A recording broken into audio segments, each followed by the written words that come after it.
Hey everyone, Namaste, and thank you all for taking the time to join me in this conversation with my good friend Kausthub Desikachar.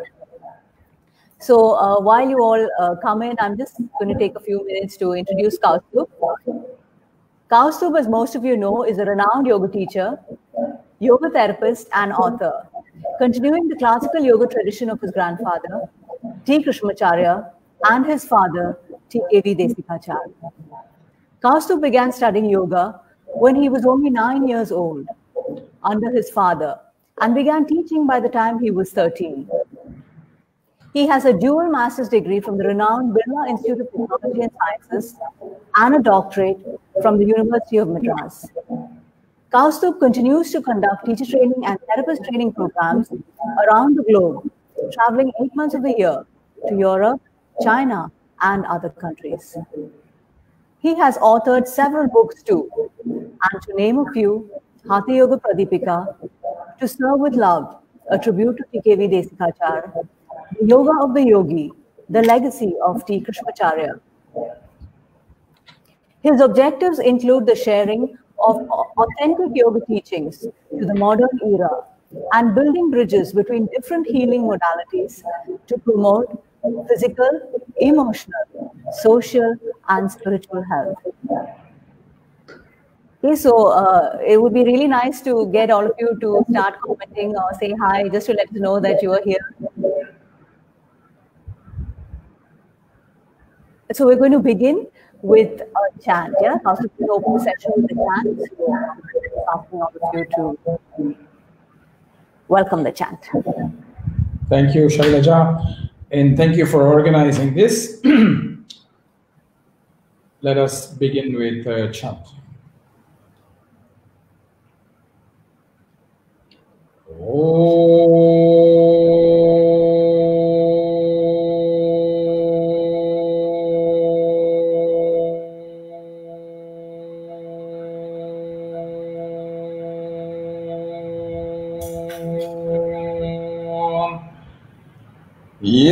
Yastyakva rupamadyam prabhavati jagataha anikadha anugrahaya prakshina klesharashihi vishama vishadharaha anekavaktrastu bhogi sarvajnana prasutihi Bhujaga parikaraha pritaye jasya nityam Devo ahishaha savo vyat Sita bimalatanuhu yogado yogayuktaha Yogena chittasya padena vacham Malam sharirasya cha vaidyakena Lopakarotam pravaram muninam Patanjalim pranjaliranatosmi Abahu purushakaram Shankhachakrasidharinam Sahasra shirasam shvetam pranamami patanjalim Srimate anantaya nagarajaya namo namaha Om Manibhrajat phana sahasra vidhrita vishvam Bharamandalaya Anantaya Nagarajaya Namaha.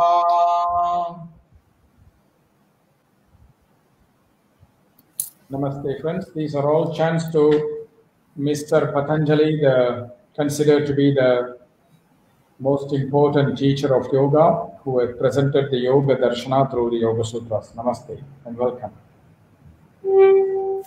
That was very beautiful, Kausthub. Really beautiful. Thank you, ma'am.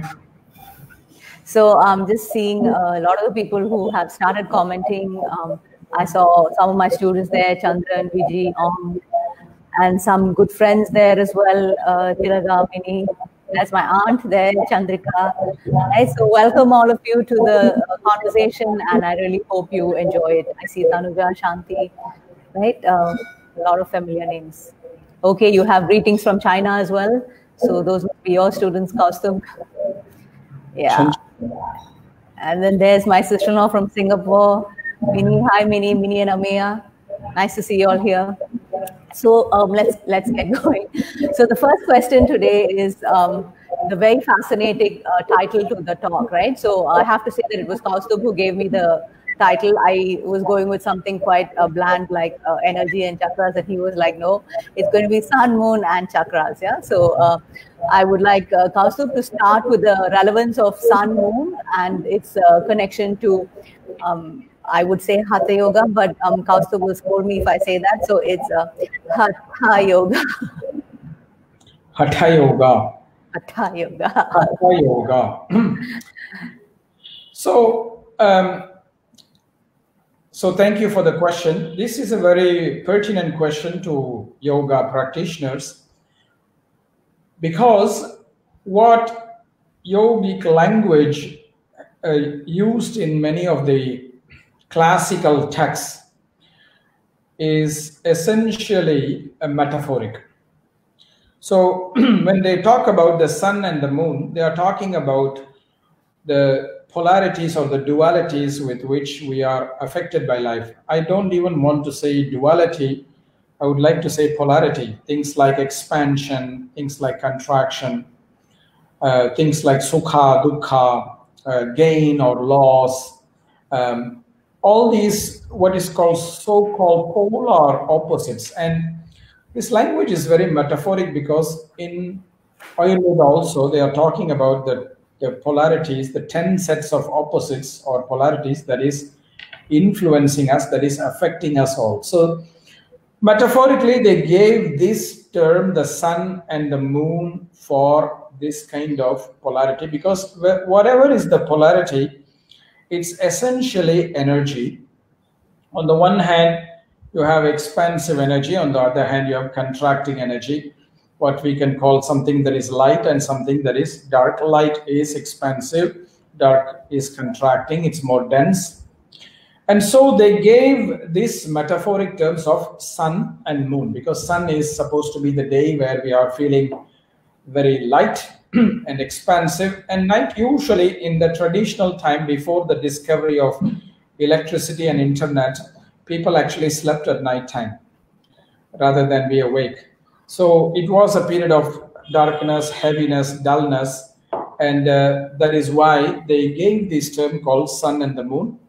And basically they said that we are affected by these dualities most of the time, and what we need to do as yoga practitioners eventually is to transcend these dualities, not allow one of them to influence too much, whether it is the expansion or the heaviness, whatever you call, one of them should not influence us too much, because if we move too much to one side, then we are no more balanced or in the harmony region.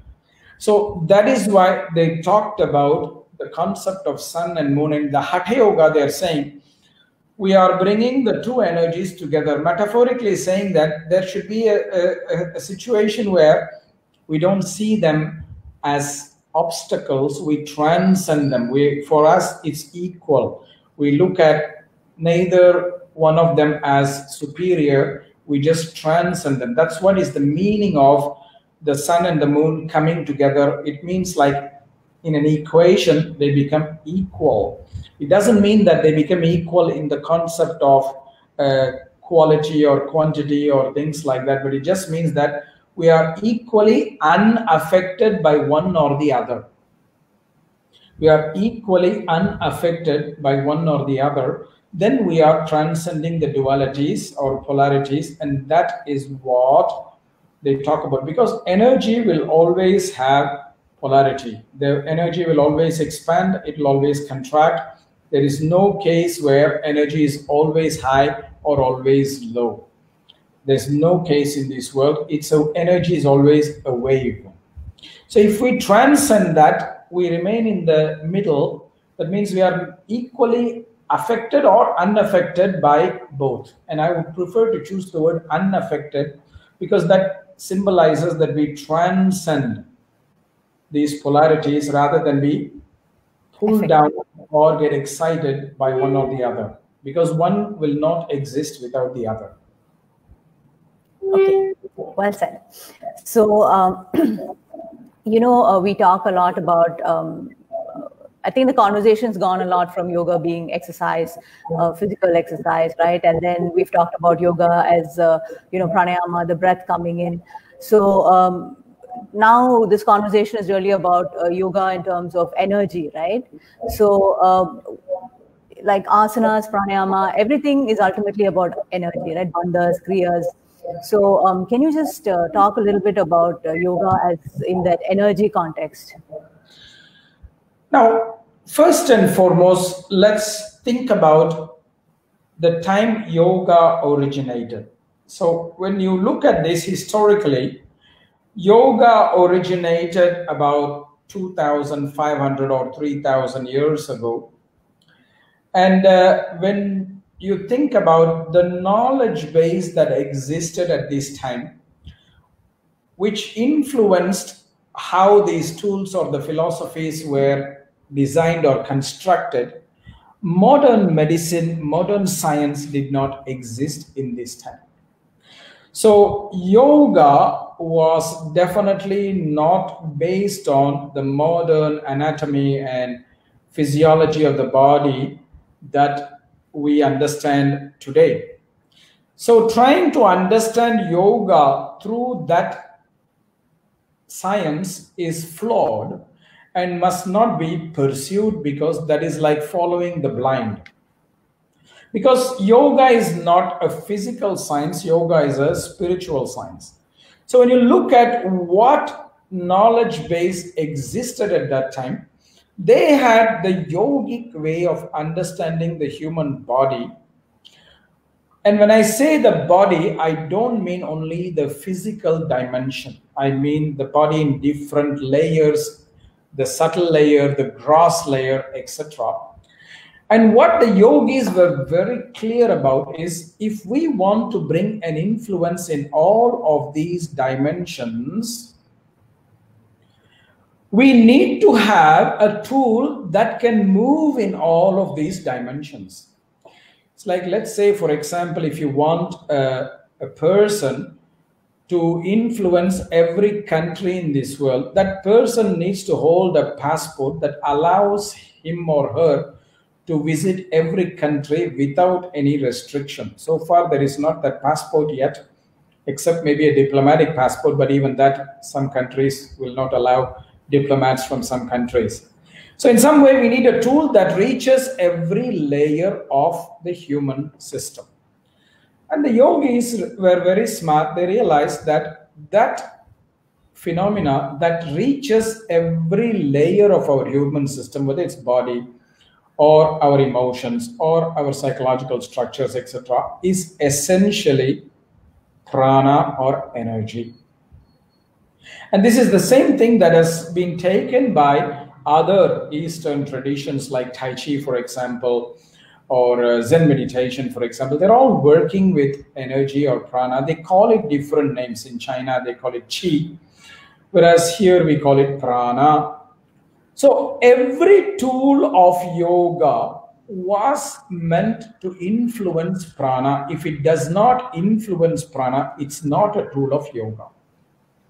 So the yogis constructed all these tools, whether it's asana practice, it was meant to influence energies.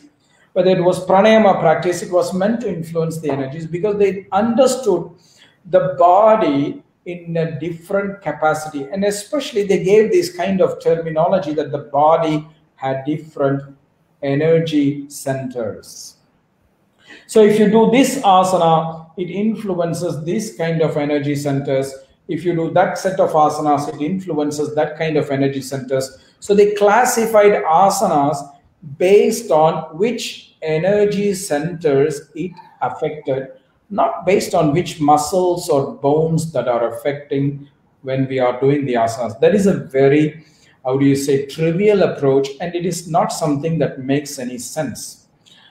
We must not use modern science to understand yoga, because modern science only is based on materialism only, what is measurable. Modern science does not talk about energy or prana, which is intangible. No doctor will ever tell you that your energy is bad, your energy is disturbed. They will lose their license. They will talk about blood pressure, they will talk about fever, they will talk about sugar level, which are measurable. But energy is not something that they can measure with an instrument. So trying to understand yoga through modern science is like trying to understand a foreign language through another language that has no connection. Like, for example, trying to understand German through Chinese. It just will not work. At least Italian and French, they may have a common Latin background, but trying to understand Chinese through German or German through Chinese is not going to work. The same way, trying to understand yoga through modern science will not work. And that's why every yoga teacher must study and understand yoga from its classical roots of the nadis, of the chakras, and all these things, because that is the language of yoga. And if we are just trying to copy modern medicine in some way, we are trying to seek validation from the West, which we don't need. Actually, the Western science need not validate yoga. The opposite has to happen. Yoga people have to validate Western science, because Western science is very, very limited. Okay, noted. So I just see a lot of people from, there's our good friend Reiko from, I think, Japan. And then there's also Adrian Wong, I think that must be your student or your friend. And there's also many people from Coimbatore. I see my good friend Sangeeta, my students, Vijay Lakshmi, there's Bhavarji there. So guys, welcome. And I truly hope you are enjoying the session. And please feel free to ask any questions in the comment section if you have any during our conversation. I also see Rimka and my cousin Prakash there. So, okay, I see Minnie has already sent in a question, but I'm going to wait to get there. Okay, so I'm going to ask the question of my own, which I heard from one of your talks, which was really beautiful, that yoga brings out the gifts in each individual. So can you explain how it ties up with energy and ultimately results in unlocking our inherent potential? Again, like I said, the reason why yoga has to validate modern science and not the other way, you have asked me, you have given me the perfect opportunity. For example, you are using a computer and I am using a computer to log into this talk, and many of our friends maybe are using a computer or a mobile phone. Now, what is it that brings this gift of the computer to function? Is energy. We have to connect it to an electrical source. Now, that's in inanimate objects. But let's go to animate objects. When you look at fruits or vegetables that are growing in the garden, they need energy to grow, to bring out their seed potential into fruition. So the seed becomes a plant becomes a tree gives the mangoes. So when the mangoes come, it is coming to fruition.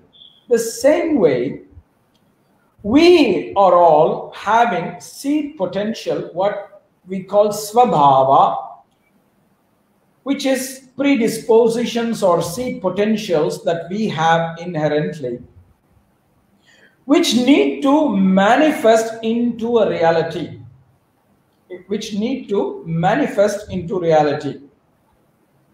For that to happen, there needs to be energy. A seed will not grow unless there is energy of one kind or the other. So ideally, by practicing yoga in an appropriate manner, whether it's through the asana practice or pranayama practice or mantra practice or dhyanam, etc., we are allowing for prana to move freely in our system, which is like irrigating our field so that the seeds come up. When you look at a field, two things are needed for the manifestation of seed potential. One is sunlight and the other is water. Now, in yogic language, sunlight is always a metaphor for prana, and one of the metaphors for prana is also water. That's why the nadis are all named after rivers like Ganga, Yamuna, Saraswati. They are named after river because water has the same quality of prana, or the reverse, prana has the same quality of water, which is, it is fluid, it moves, and it is giving life. Without water, there is no life. The same way, without prana, there is no life. So the seed potential, in order to manifest to its potential, it needs the nourishment of prana, otherwise it's not going to grow. And just think about it like this. If you have a piece of land and you have some seed planted in one part of your farm, but you don't send water there, you send somewhere else, that will not grow. That is not getting the water, it will not grow. The same way, when we are practicing yoga, whether it's asana, for example, we are doing some asanas, we are directing prana to certain sections of the body so that the seed potential in that may arise, that may be nourished. So this is why yogis constructed the different asanas to direct energy into different parts of the body so that those seed potentials can manifest.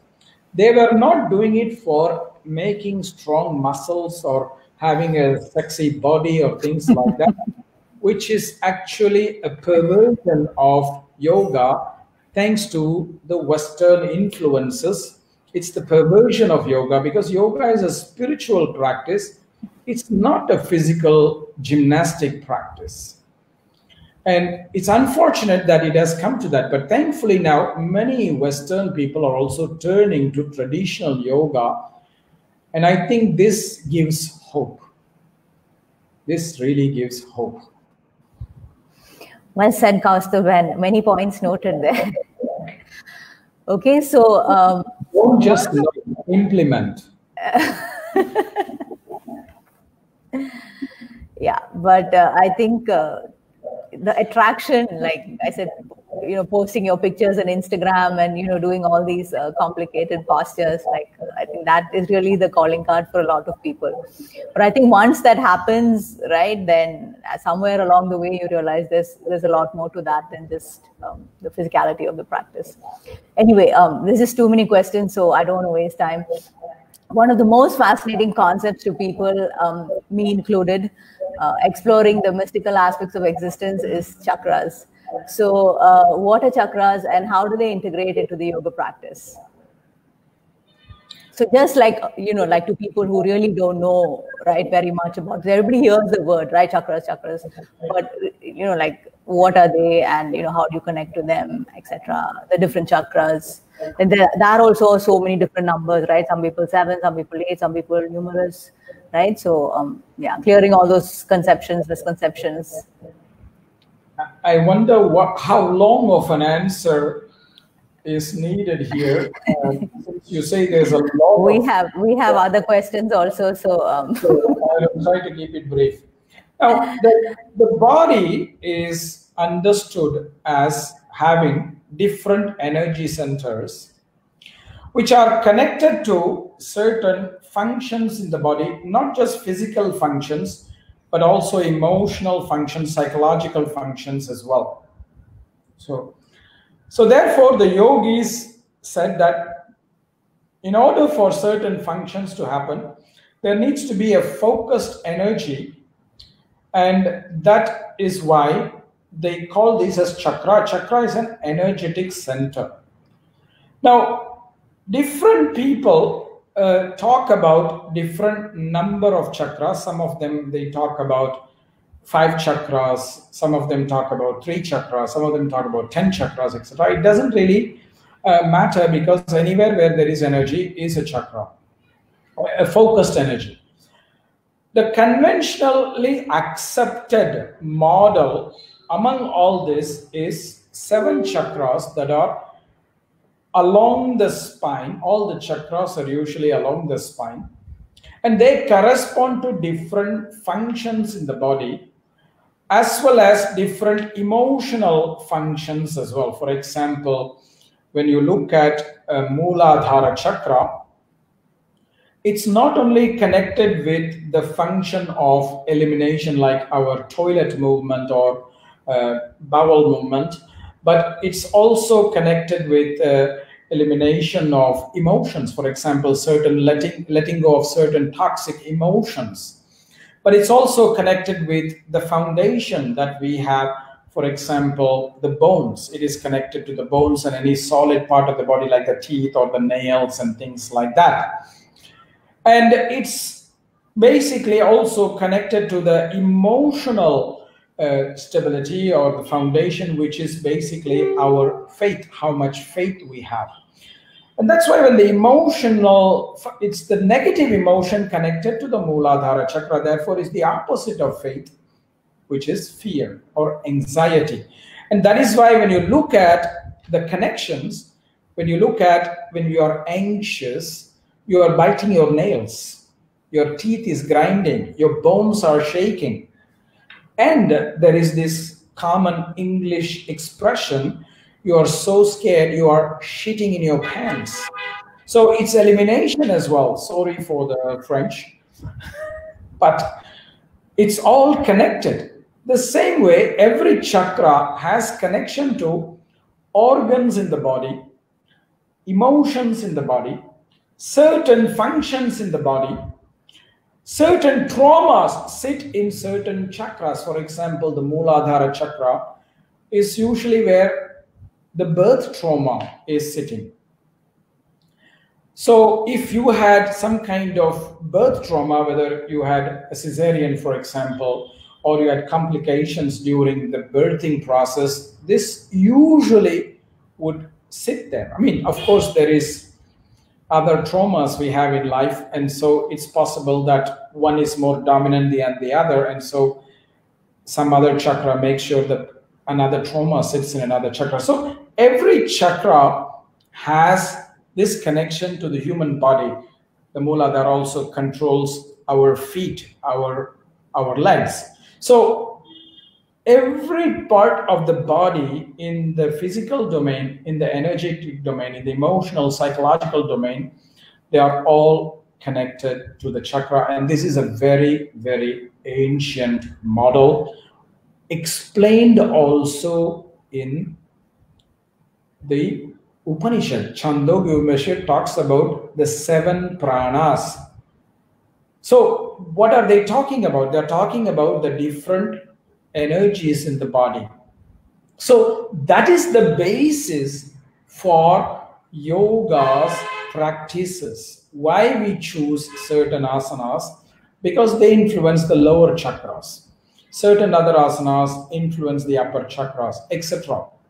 So every chakra also has some kind of element that is connected, like the Mooladhara with the earth, the Swadhisthana with the water, etc., Manipuraka with the fire, etc. So even when we are choosing mantras or meditation or things like that, it is based on the chakra model. When you look at Sanskrit language, which is the language of yoga and where all the mantras are used, what's unique about Sanskrit language? Some of the people who know Sanskrit language will always know that Sanskrit syllables are always in groups of 5. Ka, ka, ga, ga, nga, cha, cha, ja, ja, nya, etc. Why 5? Because of the connection to the 5 elements. And that's why when you recite certain mantras, it reaches certain chakras.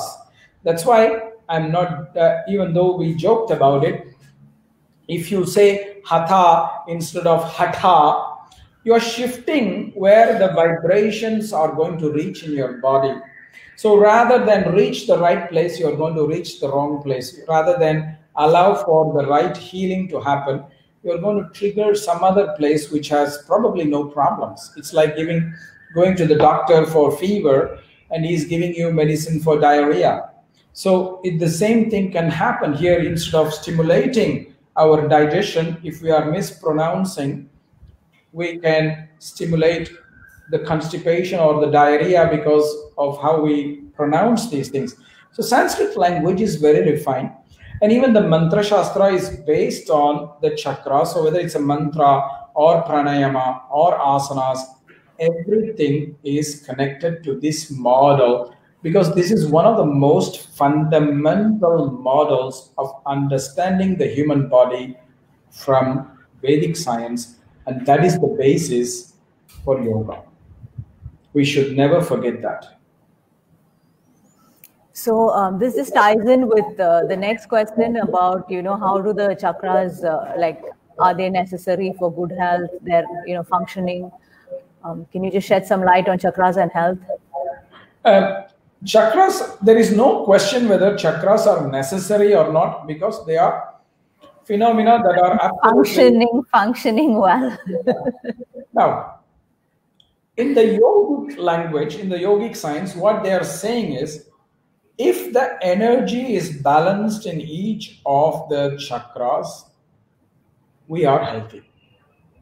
Because when the chakras are balanced with their energy, then basically the organs are functioning well. The organs connected to them will function well. Our emotions connected with them will function well.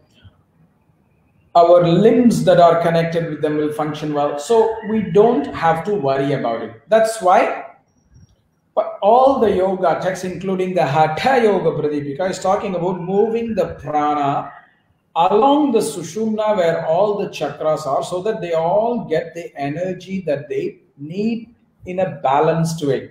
Neither deficient nor excess, because if the prana is excess in one chakra, it creates a certain set of problems, hyper problems. If prana is weaker in a chakra, it creates the hypo problems. Both are not needed.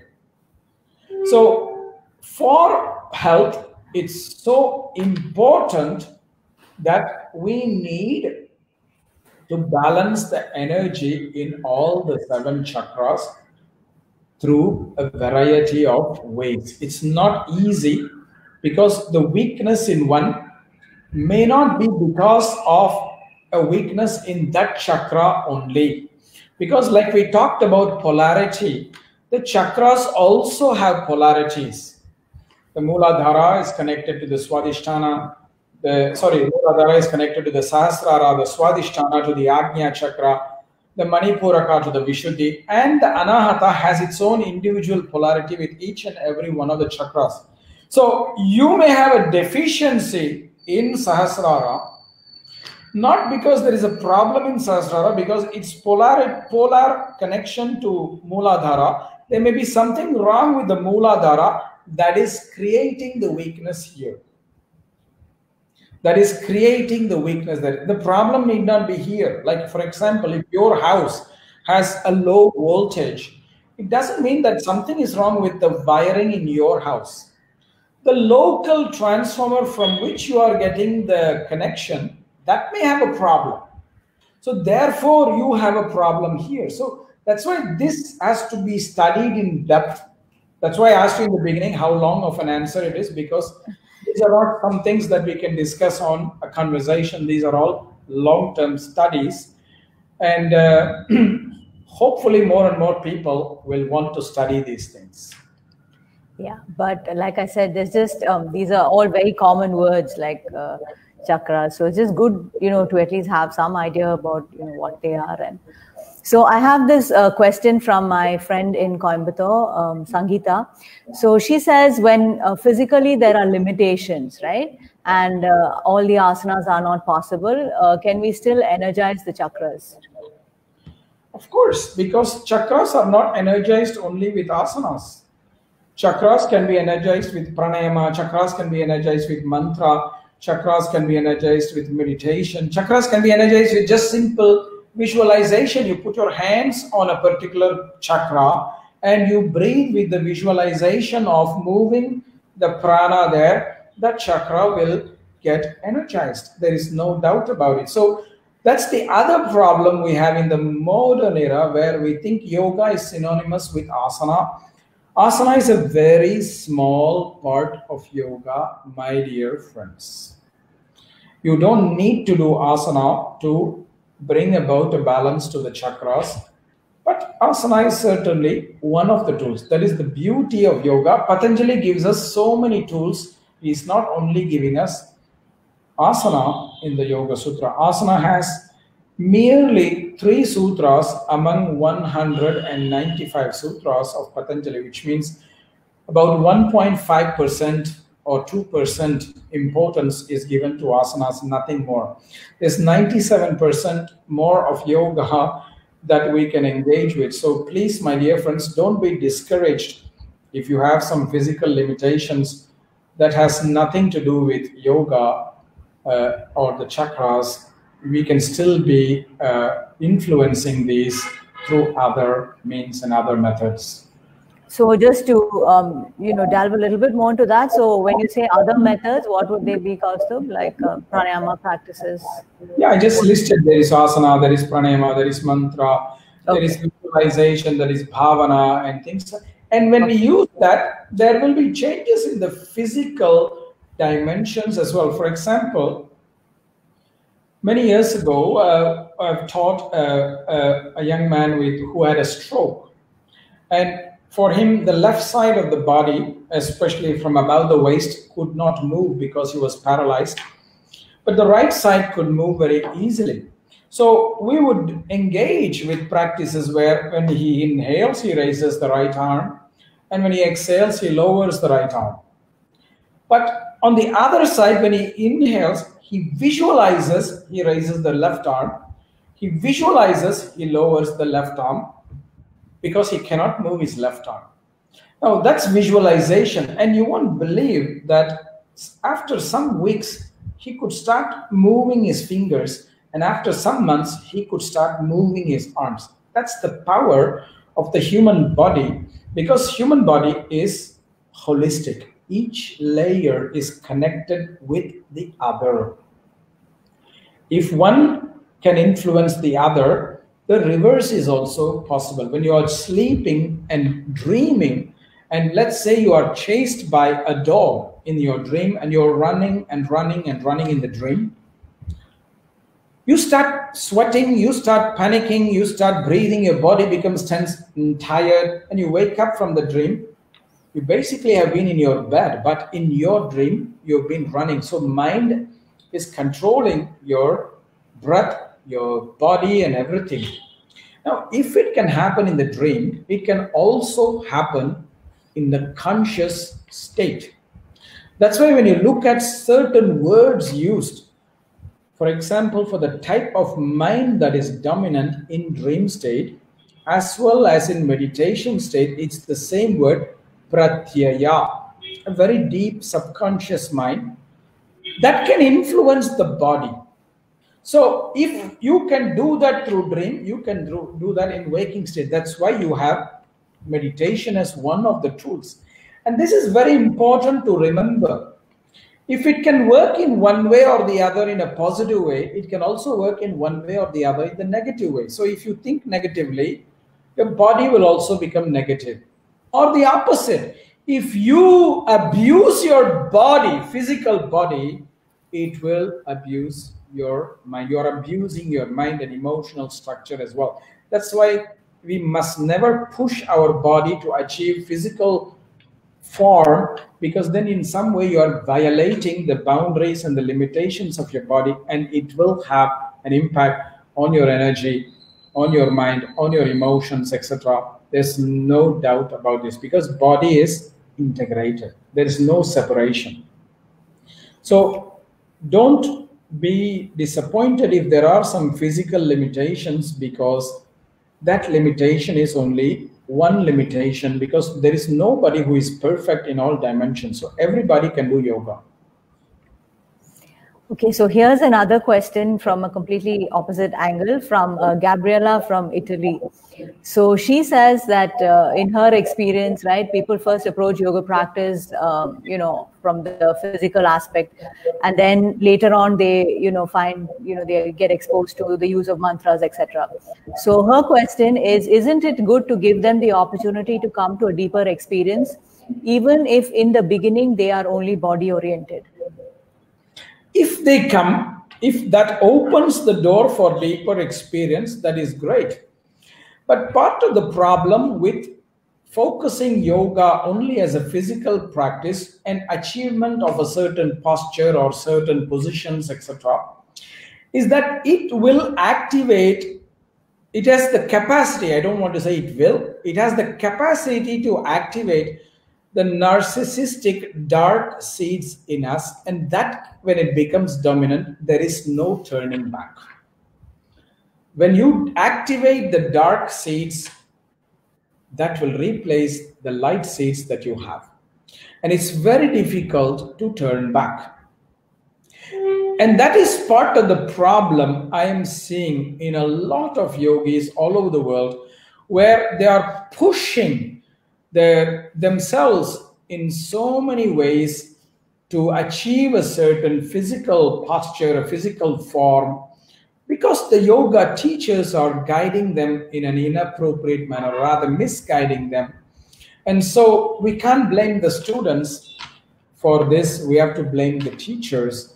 And I think that is where we need to be very careful, because the shift from the light to the dark is very quick and you may not even realize that it is happening.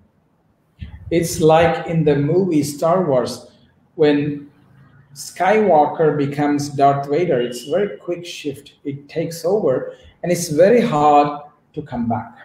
Because we do have, all of us, me included, everybody, we all have positive seeds and negative seeds. What do we want to activate is our choice.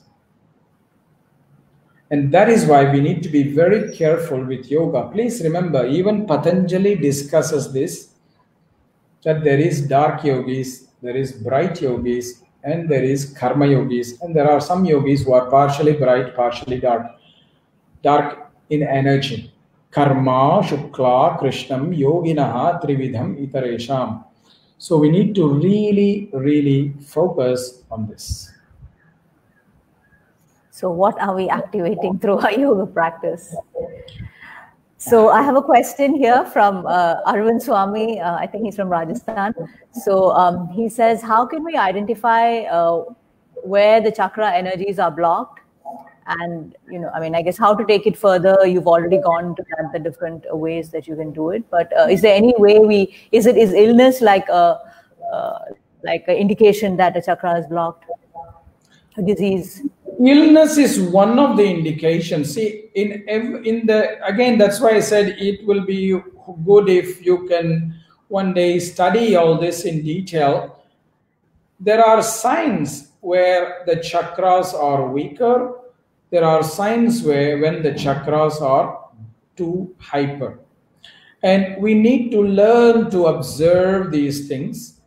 And then we will understand how to identify whether something is weak or something is strong. A simple example, for example, in a physical level, if there is, let's say, obesity, you can understand that maybe the Mooladhara is too heavy.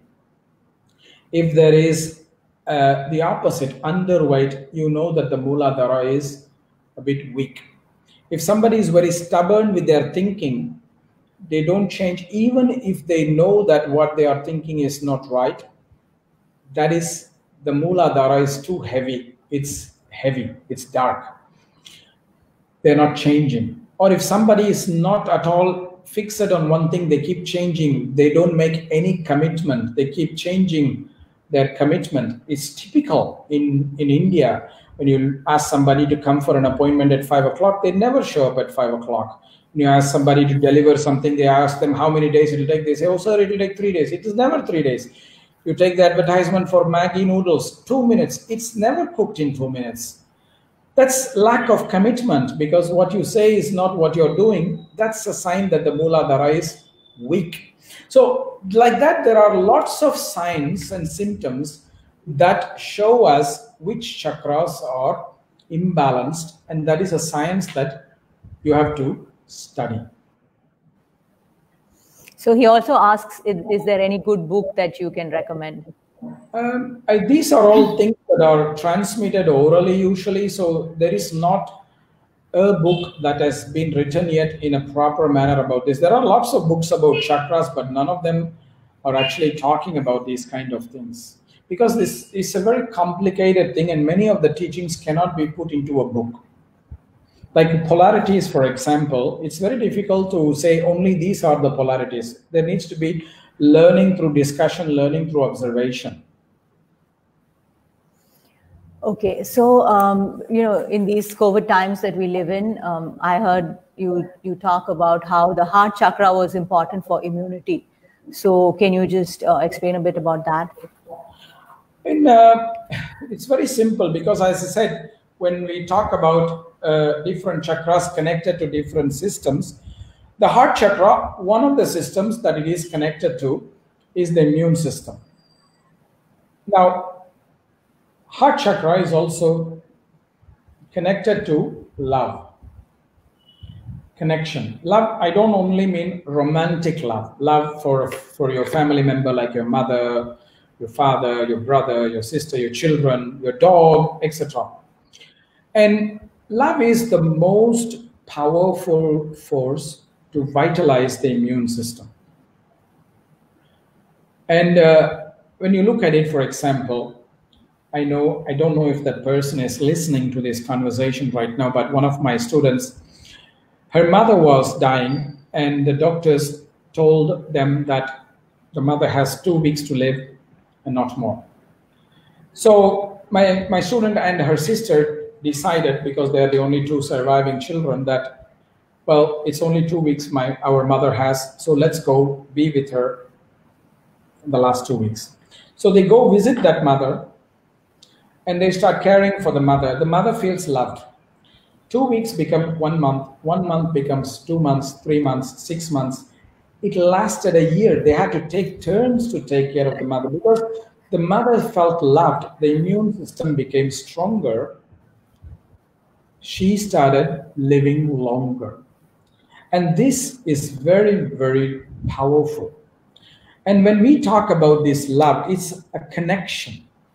It's not love based on expectation of lust or things like that. It's a feeling of connection. And for that to happen, we need the connection to ourselves first. That's why if we are well connected to ourselves and have self-love, which means self-compassion, self-nourishment, etc., we will be very healthy, because that is also connected to the immunity, because the heart is open.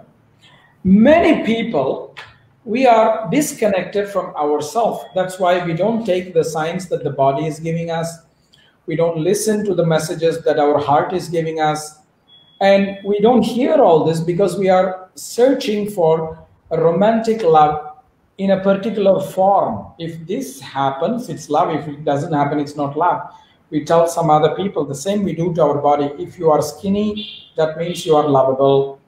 If you are not skinny, you are not lovable. If your hair is, if you have a bad hair day, you are not lovable because it's disgusting. People put these kind of things, and they are putting egoistic boundaries, and ego is something that takes away love. And that's why many people are suffering from autoimmune disorders in this time, because we are disconnected from ourselves. We are not showing the love towards ourselves, and that is why we become sick. The heart chakra is also connected to the breathing. Breathing is very essential for nourishing our immune system as well. That's why all these organs, they are somehow connected to kapha. That's why when you have breathing problems, it will show in a disturbance in the kapha pulse, When you have immune problems, it will show a disturbance in the kapha pulse, etc. And that is the strong connection to the anahata chakra. And when we talk about connection, I told you earlier, anahata chakra has its own polar connection with every chakra. If we can, through the anahata chakra as the base, as a center, offer a loving connection to the other chakras and follow it.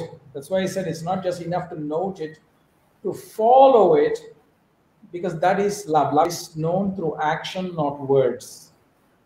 When we follow it, every other chakra will start to feel nourished, and there will be a very, very good and harmonious balance in energies, and we will be healthy.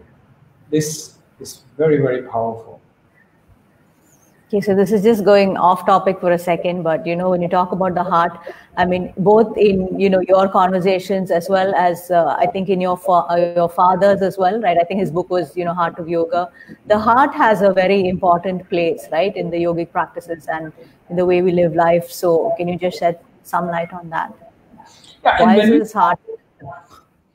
When we talk about heart here, we are not talking about the organ that pumps blood. We are talking about hridaya, which is the heart center, and that is the place where the divine is existing. Our body is the temple, and the heart is the sanctum where the divine is there. And certain classical texts, like the Yoga Rahasya, say that the heart is the place where the divine is, the jivatma is, the mind is, the senses are, and the prana is. All of these are in the heart region. So if we nourish that region, all this will get nourished, because it is the place of the divine. We don't need to find the divine only in a temple or in a church or a mosque. We have the divine very close to ourselves. And so that's why we in India do namaste, because what we are saying is we honor the divine in your heart. And when the other person says namaste, they are saying we honor in return the divine in your heart. So it's a connection between the divine in us and the divine in the other. It is not an egoistic connection that, oh, I'm so great, I'm president of this company and you have to salute me or whatever, shake hands and all that. That's why we are doing namaste. Not because we don't want to touch somebody because of corona, but it's because we want to honor that divine each other, because it is in each one's heart that the divine is existing, and that is the portal to the divine connection universally. That's so beautiful. And like when we go into meditation, right? So is there any one specific chakra that we have to be focusing on, or all chakras are important, or is like... There's a few things we can speak about here. For us to be able to meditate, the Ajna chakra and the Sahasrara chakra have to be in a reasonable state of balance. It's like the prerequisite. If they are not in balance, we will not have the capacity to meditate. But that doesn't mean that we only have to meditate on these chakras. We can meditate on every chakra which is inside the body, or even objects of focus that are outside, like the sun, like the moon, like the mountain, like the river, like the ocean, or if people believe in a chosen deity, in their chosen deity.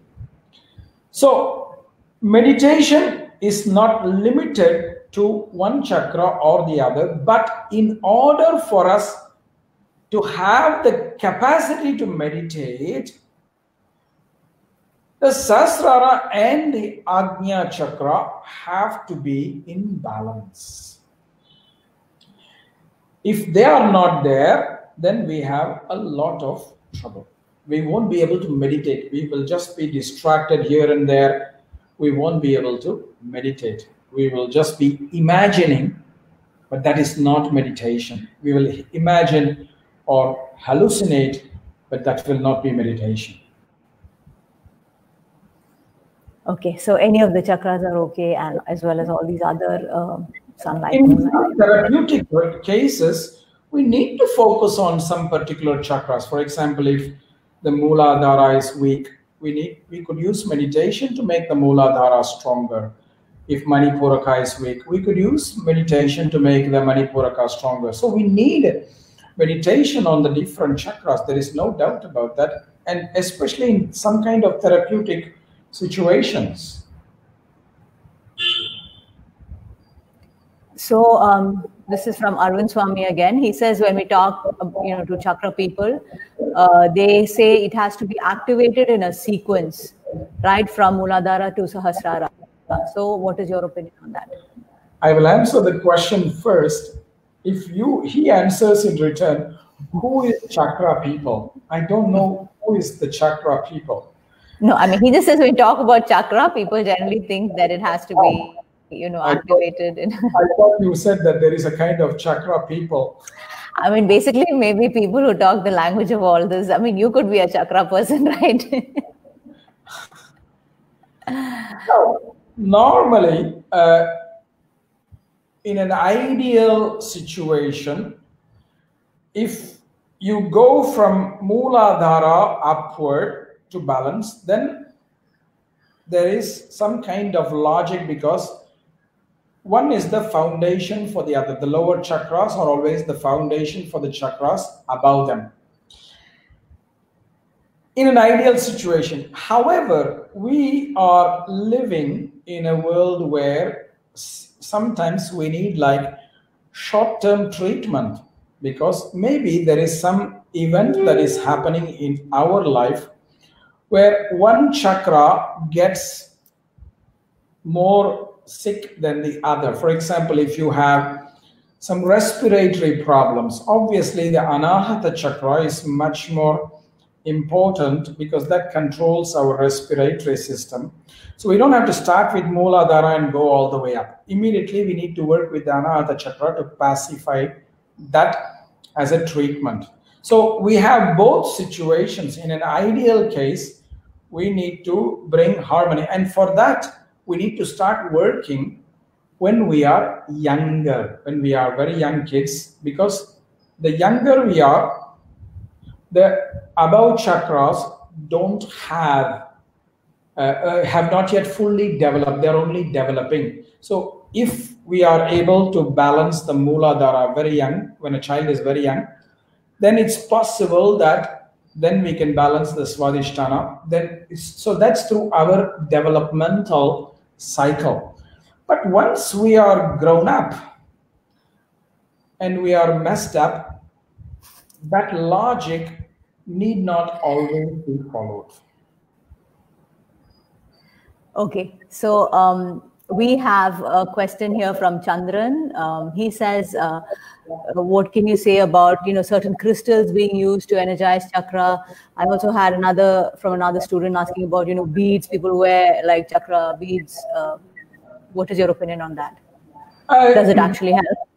Yeah, like I said, the concept of crystals is not new. It's very old, and there is some theory in the field of crystals about certain chakras being more connected to certain crystals than others. But I have not studied that theory, and that is not part of yoga theory, because yoga is not recommending crystal as an intervention. Because one of the things about yoga is that all yogic tools are non-invasive.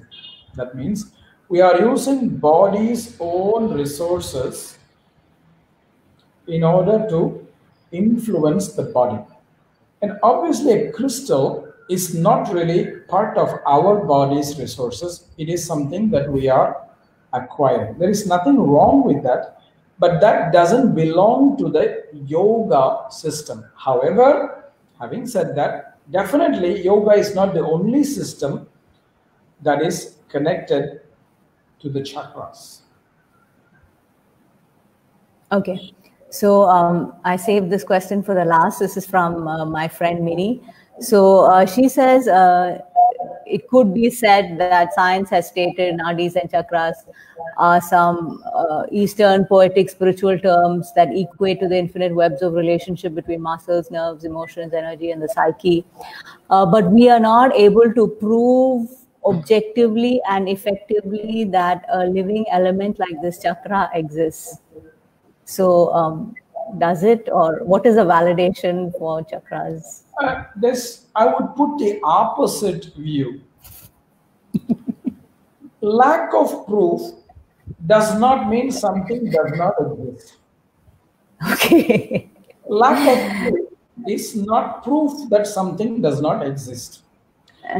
And just because we are not able to measure something through a measurable instrument doesn't mean that it does not exist. Science has not yet developed technology to measure these intangible tools. So that's why we need to have an open mind, open heart, that maybe there are other methods. And in some ways, science has become very fanatic, because science is saying if you don't go our way, you are wrong. That is fanaticism, and we must not buy into that, because we have to keep our minds and hearts open that there is perhaps more than one way that will appeal to different people. There will be some people for whom science is the way, but there'll be some other people for whom spirituality is the way. And this is a very fascinating topic, because for many, many years, the concept of spirit has been rejected by many, many people, not only modern science, but even traditional science, traditional systems like Charvaka system is a system of materialism. It doesn't believe in spirit. It doesn't believe in all these other things which cannot be measured. But the spirit is enduring even now. That itself is proof that there is a spirit, because it's still enduring 2,000, 3,000 years of assault. And it will continue. Okay, well said. So I hope Mini, you are happy with that answer. And I have one last question here, which also ties up with, we always, with Kausthub, mantras are a key part of his talks and his practice. So her question is, how does sound or vibration affect the chakra? She probably joined us a bit late. Yeah. Sanskrit mantras are connected with different elements which are connected to the different chakras. Like, for example, Mooladhara is connected with the earth element. So if you use mantras that are connected to the earth element, it will influence the Mooladhara very strongly. So in Sanskrit, the mantras are so specific, and that's why we must not make mispronunciations in Sanskrit, because that's why Sanskrit is not alphabet based, it's phonetic based language. It's a Shabda Anushasanam. It's not an alphabet based system like English. In English, the same alphabet is pronounced differently in different words. In Sanskrit, it's always pronounced the same way. That's why it's a phonetic based language. Atha Shabdanushasanam. It's a very powerful language. So that's how the sound approaches or affects the different chakras. It's a very, very fascinating field. Okay, thank you. And we're going to close this session. We've already gone beyond 1 hour. Kausthub is going to, no, you're not done yet, Kausthub. Kausthub is going to close with a chant. So we'll just really make it an experiential practice where we experience the effect of the vibration. Thank you. I will do a chant that is supposed to be the chant, but describes the feeling we have when we experience the divine. So It's supposed to go all the way from the heart chakra all the way to the Sahasrara chakra. I don't know if you will feel this through the technology of Zoom, but we will try.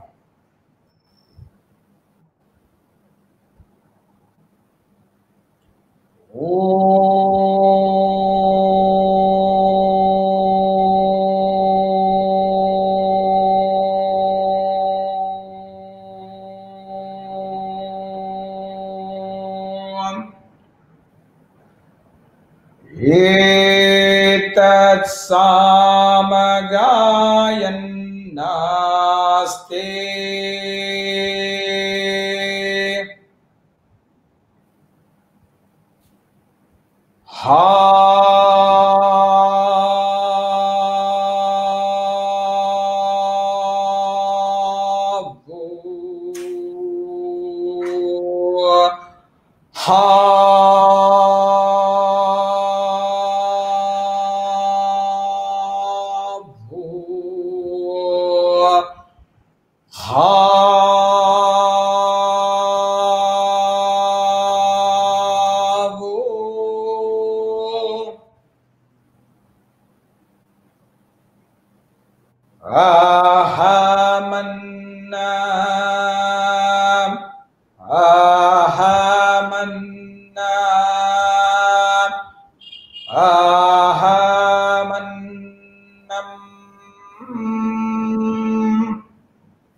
Shanti, Shanti, Shanti.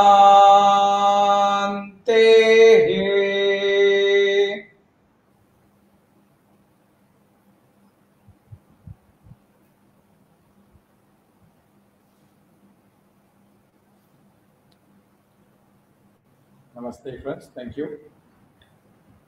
Thank you, Kausthub, for this very wonderful and enlightening conversation. And, just so many more questions, but our time is up. And those of you who want to contact Kausthub, he's very contactable. He does a lot of classes, online classes. Kausthub, your details. Yes. So, my friends, if you are interested in some of my online things, I will post as a comment on the video, so you can follow it up, and please be in connection if you need any questions answered or things like that. Yeah, so maybe your email address or something as well, so people can connect with you. Yeah. So a lot of comments about the chants. I have Arvind Swami asking what mantra it is, and I have a lot of my students who say it's such a beautiful session. Renuka, Tanuja, Viji, all of them say they really felt it. Viji says she really felt it. So thank you so much for the chanting, Kausthub, and really for your time and sharing your expertise with all of us. Truly appreciate it. It's my pleasure. The chant is the last part of the Taittiriya Upanishad, 3rd chapter, called Bhriguvalli. It is a chant that is trying to explain the feeling that we may have when we come in contact with the divine. So beautiful, really beautiful. Thank you so much, Kausthub. Namaste. Namaste.